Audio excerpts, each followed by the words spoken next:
Good morning everyone. It's lovely to see you all here today. Mr. Jackson, our principal, has asked me to talk with you today about the issue of managing obesity within our schools. To set the scene, I would like to share an article from the Sydney Morning Herald called Feeding Frenzy by Serena Lewis. This article discusses the constant lure of junk food, conflicting messages about diet, and the rising childhood obesity rates, with Hayley Lewis, host of Biggest Loser, experts and ordinary mums about kids and food.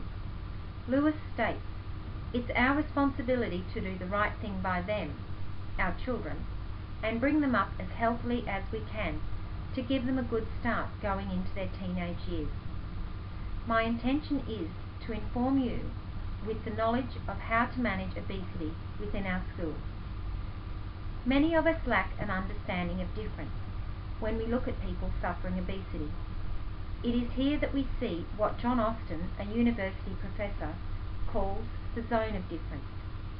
This is where we form our sense of self by looking beyond ourselves, looking past ourselves, ignoring ourselves, in fact, making ourselves invisible to a degree, and looking out to what it is that constitutes the other. Obesity is a major problem within Australian schools and causes difference and otherness.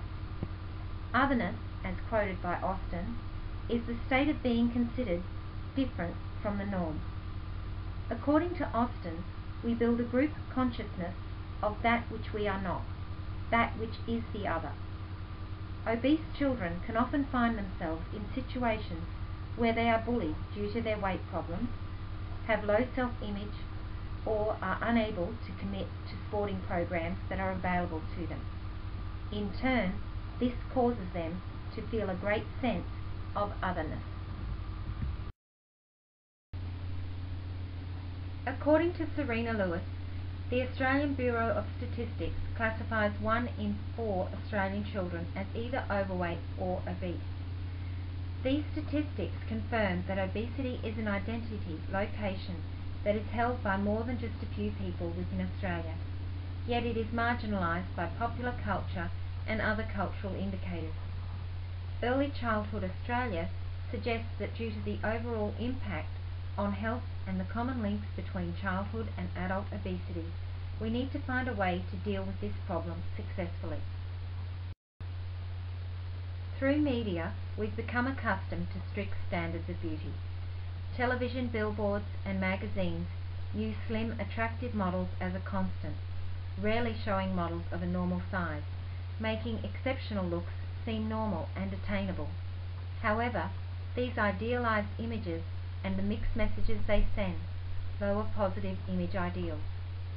Some of the issues of difference connected to obesity that cause many problems are: children with obesity problems are often ostracized from sport and physical activities. They are more likely to be bullied and harassed by their peers.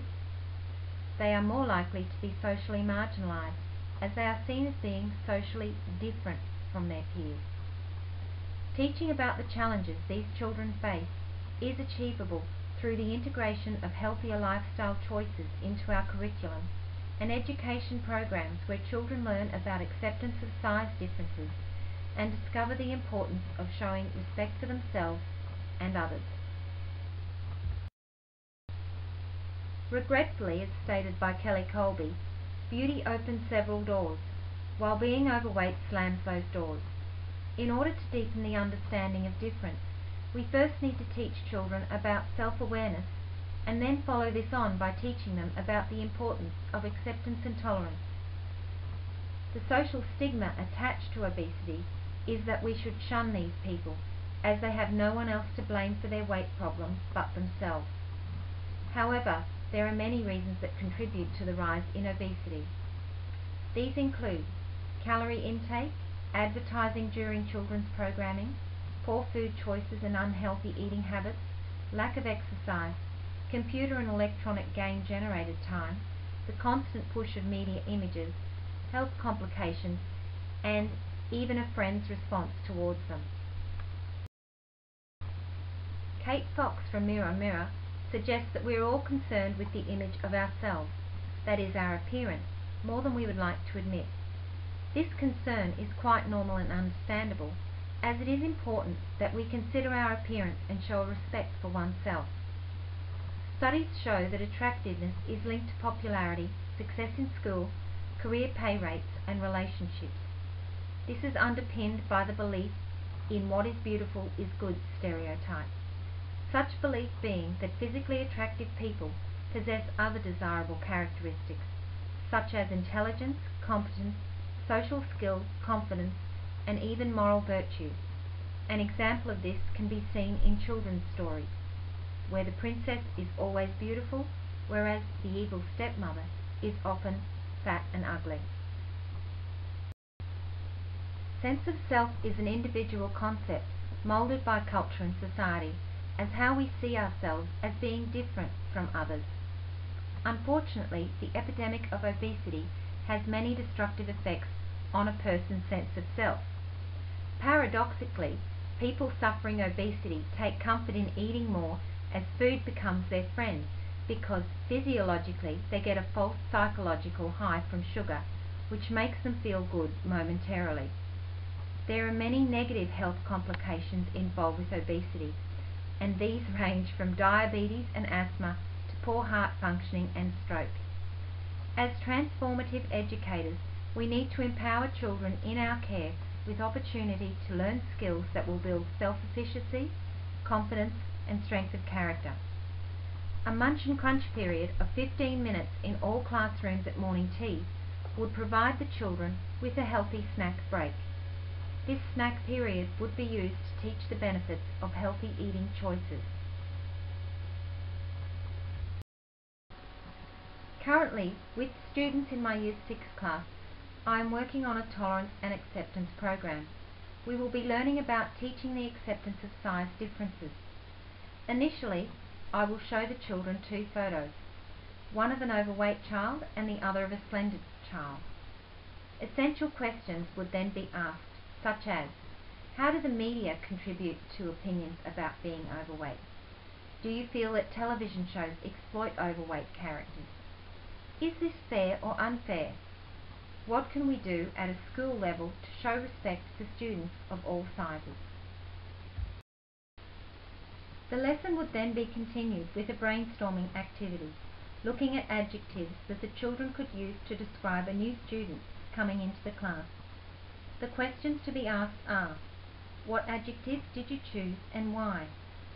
To further enhance this lesson, I would show a picture of a woman from the recent Get Smart movie and ask opinions about what the children thought of her.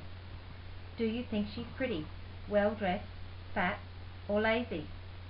Then I would continue the lesson by showing a scene from the movie where they are situated in a beautiful mansion at a ball.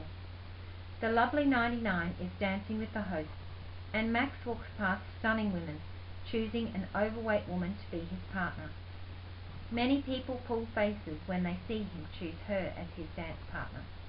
However, she ends up being an incredible dancer. I would then ask the children questions such as, why do you think the other lady sneered at her? Do you think the other people at the ball treated her unfairly? How would you feel if you were treated like that? What positive attributes does this woman hold? Were you guilty of thinking, what is he dancing with her for? Did this change your first impression? I would then follow this up with a discussion on first impressions and how they aren't always correct. The lady could have a thyroid disease or a slow metabolism. We shouldn't judge people so harshly when we don't know the situation. The ultimate goal here is to have students look at their own biases and develop a new sense of understanding of size differences, allowing them to become more tolerant and respectful as individuals. I will then introduce the subject of harassment to my students and begin a discussion on why we should have a no harassment or a no bullying policy within our class groups. Role play is an effective tool that I would suggest using within the classroom whilst discussing bullying and harassment. As a positive way to involve the community in learning more about the effects of obesity and thus lowering discrimination, an area within the school grounds should be set up as a healthy food garden. Australian food industry doyen Stephanie Alexander is the force behind the highly successful Kitchen Garden program, which sees vegetable gardens integrated into the playgrounds and curriculums of schools around Australia. Alexander says the program's success arises out of the pleasure children receive from growing, cooking and eating delicious whole foods. As a whole school policy, we need to promote walking or riding a bike to school. A walking bus system would see a group of parents within the community walk children to and from school. I would like to suggest that teaching strategies and initiatives such as these are developed by all teachers within our school, as this positive outlook on acceptance and tolerance can only empower students to be the best they can be. Through these teaching practices, we give children within our care the power to use their newly found knowledge and skills outside the classroom and apply those learnings in the external environment. It is as these students grow and further develop the skills they have acquired through positive teaching methods that we will see a butterfly effect, showing a reduction in discrimination within the community. Thank you for listening.